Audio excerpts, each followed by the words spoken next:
Commencement de l'évangile de Jésus, Christ, Fils de Dieu.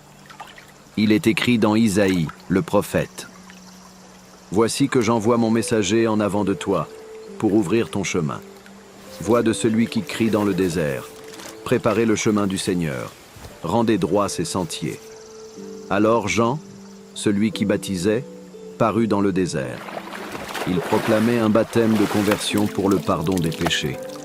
Toute la Judée, tous les habitants de Jérusalem se rendaient auprès de lui, et ils étaient baptisés par lui dans le Jourdain, en reconnaissant publiquement leurs péchés.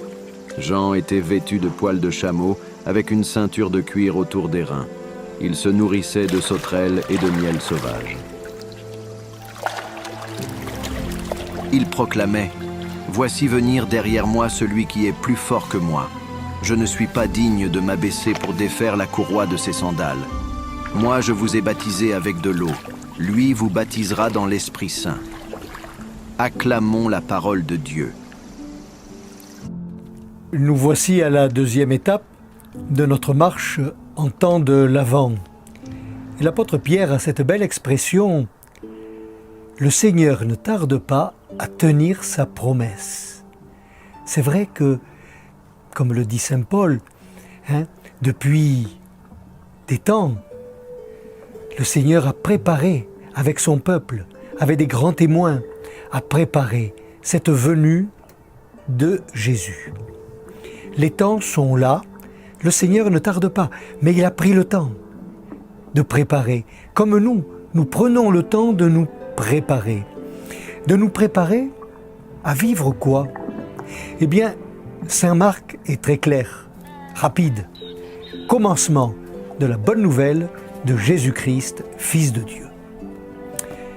Cette bonne nouvelle, c'est Jésus-Christ, Fils de Dieu. Le Dieu patient, comme dit encore l'Écriture aujourd'hui. Il a pris le temps. Le Dieu qui a cette belle représentation, il est le berger. Il a pris le temps de rassembler, de créer un peuple. Il a pris le temps de prendre soin de lui. Toute l'histoire d'Israël est là pour le dire. Il a pris le temps de le soigner, préparer, comme on prend les agneaux contre son cœur, dit le prophète.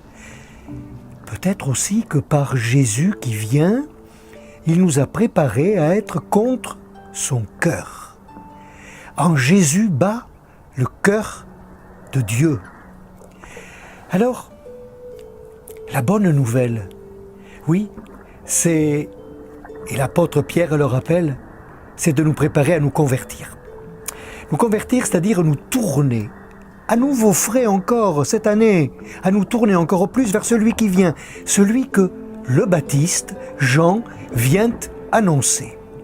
Et Jean-Baptiste, il ne se contente pas d'annoncer par la parole, en faisant des sermons, mais par sa vie, par ce qu'il est, attendre le Seigneur qui vient, par notre vie aujourd'hui. Alors, on trouve bizarre, c'est vrai, il vivait dans le désert, il était habillé d'une peau de chamois ou de chameau, il était frugal dans sa nourriture.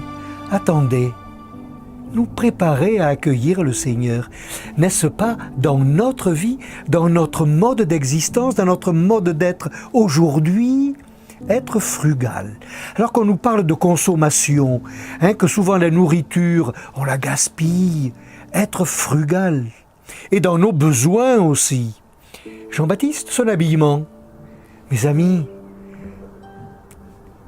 il y a ces jours-ci une vente extraordinaire, le vendredi noir, où on peut acheter de tout, on peut faire des provisions de vêtements et d'autres choses inutiles parfois.